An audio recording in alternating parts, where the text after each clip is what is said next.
amazing viewers and subscribers, and welcome to a fun, exciting Doctor Who discussion video series where I'll be going through my favourite 100 stories of Doctor Who.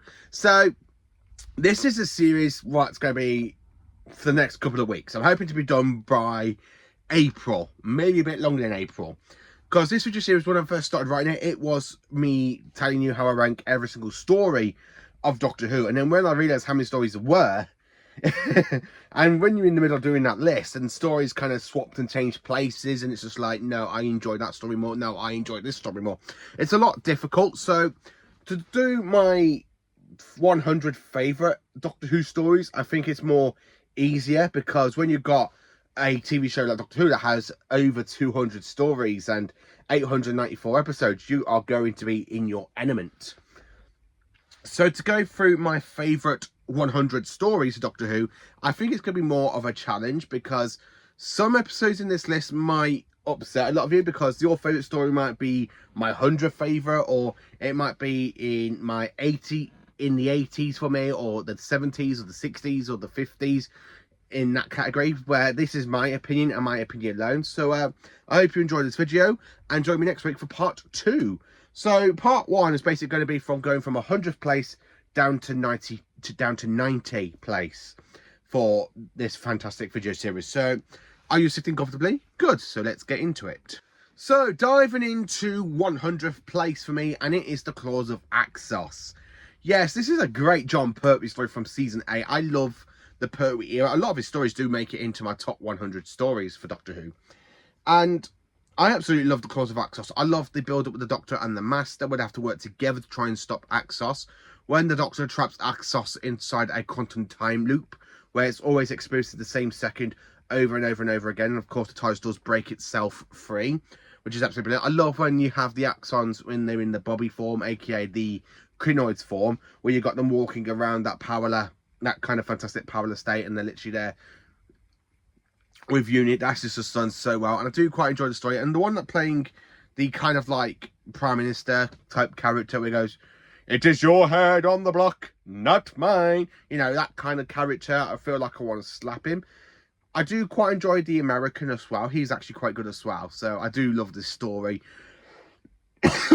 Sorry, I do love the Axos as well. The whole entity of Axos is absolutely brilliant. I mean, I love the fact I can watch it on Blu-ray for the last couple of years, because it's the story I used to go back and rewatch on DVD a hell of a lot. And then, of course, I watched it on VHS as well.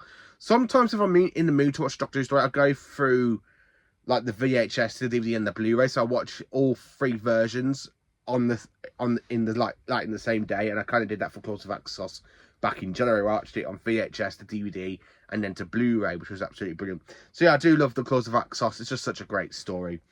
In 99th place, we have The Waters of Mars. Yes, a David Tennant episode. And when I was writing out this list, a couple of David Tennant episodes did make it in this list. And it's like, oh, okay, I enjoy some episodes from David Tennant's era, but not a lot from Series 2. I mean, Series 2 is my least favourite series of Doctor Who, but I can say there are a couple that made it into the top spot for David Tennant in this list. But Waters of Mars, I do quite like it. It's very that atmosphere episode where you got like a base Androcene storyline where water always wins. You got the Doctor where he snaps and becomes the Time Lord victorious. Really great moments in this episode, and I just love the Waters of Mars. And the actress that's playing Captain Adelaide Brooke, she's brilliant. Absolutely brilliant. I love the other guest casts in this episode as well. I love this mention. This is the story that basically mentions the Ice Warriors before they return in the Matt Smith era. So it's quite nice that we had like a name drop for the Ice Warriors, which is absolutely brilliant. So yeah, I really do enjoy the Waters of Mars, and I love the Dalek cameo as well. It was such a good cameo with the Dalek flying across the window. In 98th place, we have The Stolen Earth and Journey's End, the Series 4 finale. Now, you probably want to go and get your guns and point them at me, because this is a 98th place for me. But this is, as I said, this is my opinion. So the way I've put these stories is a way I quite like to say it's like my opinion. But I do quite enjoy this finale. I love the fact how it's a great Doctor Who crossover. It's like the Avengers, but Doctor Who style, where you've got Doctor Who, then of course you have the Torchwood coming over, and the Sarah Janes, and you kind of have the great Avengers, kind of Avengers Infinity War coming over here, which is absolutely brilliant. But yeah, I absolutely love this story. Davros' return after 20 years is really good in this episode, because I do like Julian Bleach playing Davros. Not the latest version, but he is really good as Davros, who goes, Supreme Dalek, is there news? I mean, is there news of him? Show respect, Dalek Khan, for so told. You know, I absolutely love it when he goes, this is my ultimate victory, Doctor, the destruction of reality itself. You know, that's a really great shot of Julian Bleach, and David Tennant really gives us a great 2-star Doctors, because he plays the Metacrisis Doctor as well as being 10.2 or 10.5 from this on, because of the whole regeneration. We got shot by the Dalek and put the energy into the spare hand. So yeah, I do quite enjoy this episode, and of course we do say goodbye to Jonna, where he has to wipe her memory, which kind of gets undone in the 60th anniversary specials, but I'm not touching anything about the 60th just yet. But yeah, I absolutely love this 2-parter. It's absolutely brilliant, and one of the best episodes from Series 4. In 97th place, we have The Time of the Doctor, Matt Smith's finale episode. Now, when I was writing this list, this was actually in number 50, but the more I was putting it, other episodes and stories above it, it's like, yeah, okay, it's going down, and it's in 97th place. Now, I absolutely do enjoy Time of the Doctor. It's Matt Smith's finale. I do enjoy Matt Smith's finale episode. I know some people don't like the quick regeneration scene, but we had the big effect on the church rooftop, where he's there going, if you want my life, then come and get it. You know, he's just there regenerating. That is a really great shot. I really did enjoy that as well. That's a really good scene. I mean, I love when you have the 11th Doctor going older and older and older through the point of the episode. And when you get to him where he's like been there for 900 years and he's literally an old man, it's just such a great shot as well. And he goes, is that you, Barnable? Clara. And he's just there dropping as he's making like a wood toy. I do like the fact how he becomes the defender of Trenzalore. I like the fact we do get a few Doctor Who monsters kind of get mentioned in the story. So we have the creatures from the Ark, which is a Hartnell story. These creatures, which are called monoloids, so we do have them, because they're like a little puppeteer, where the Doctor, you have the little person going, Christmas is defended. It's a really good Christmas special, and I do quite enjoy the regeneration effect on the church rooftop. Really brilliant. 96th place, we have The Devil's Cord, a Ncuti Gatwa episode from 2024. So I absolutely love The Devil's Cord. Jinx Monsoon is really good as Maestro. I really quite like the Doctor of Ruby in this story. I really love this 1960s. I love the mention to the first Doctor and Susan. And of course, you've got the Beatles that don't really do much in the episode, but it's just quite nice that the Beatles have more of like a little bit of cameo. I don't really care about the dog song where he goes, I've got a dog, you know, that one. It's just like, I don't care about that. But I absolutely love Maestro in this episode. And the episode kind of gives me Pyramids and Mars vibes when you go to the future and you just see a devastation London because Maestro's destroyed the Earth and we're taking the music away. And I really love the way he goes, Harbinger, like that. It's really brilliant, and I do love Jinx Monsoon's character. And I do like when the Doctor uses the screwdriver to try and play a trick on the guard, and he goes, you get one trick against the guards. It's just absolutely brilliant. And then when you, of course, you have that laugh from the giggle, you know, when you have that ha ha ha ha ha ha. It's just such a great way to bring the giggle back into it. It's just a really great episode for Ncuti Gatwa, and it's actually my favourite episode of the 15th Doctor's era. In 95th place, we have The Two Doctors from season 22. Now, this one was in number 10 at one point, but the more I thought about stories, the more this story kind of got shortened back. Now, The Two Doctors, as much as I enjoy it, does have a little bit of a plot hole, because to me, it shouldn't be the 6th Doctor going to rescue the 2nd Doctor. It should have been the 2nd Doctor being pulled out of his time stream by the Time Lords to go and rescue his future self. And the Santarans have been deploying it. It's really great. And of course, I do love that Santaran theme, that bum, ba ba dan, dan, dan, dan, dan, da da dan. You know, that fantastic Santaran theme. But again, as I said, the only thing I have an issue with, it should have been the 6th Doctor being captured by Dastari and Jacini and Shakai with Perry, instead of it being the 2nd Doctor and Jamie, where it should have been the 2nd Doctor being pulled out of time to go and rescue his future self, not the future self having to go and rescue his past self. But I do enjoy the story. Yes, it was written by Robert Holmes, so I do quite like the location stuff that filmed in Spain. So it's got some really good stuff in it, but the only thing I stand by is literally it should have been the 6th Doctor being captured and the 2nd Doctor have to go and rescue himself, not 6 going to rescue 2. It should have been 2 rescuing 6.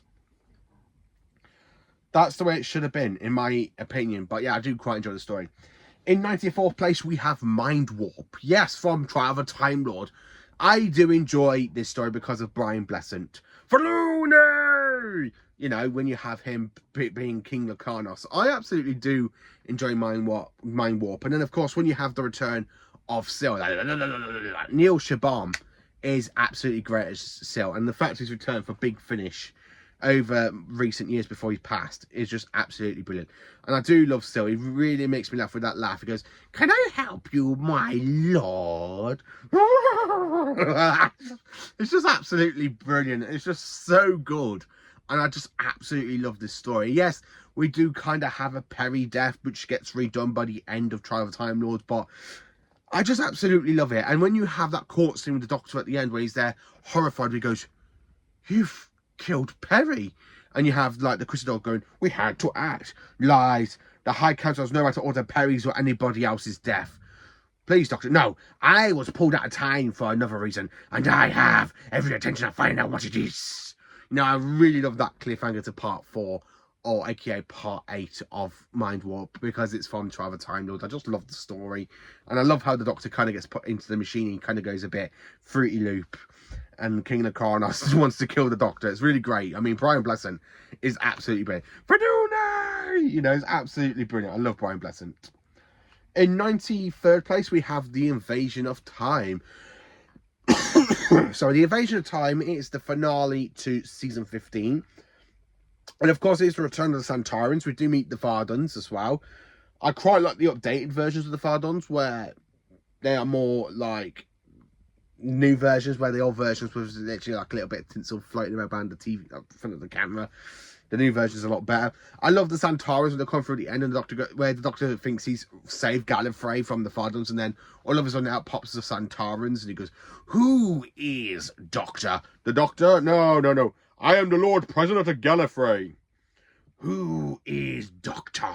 You know, I absolutely love the Santarans in the story, especially when they're going through the TARDIS corridors, and yes, this story has run out of budget by the end of the season, so the fact they kind of use a hospital for the TARDIS corridors, and you got the swimming pool, it's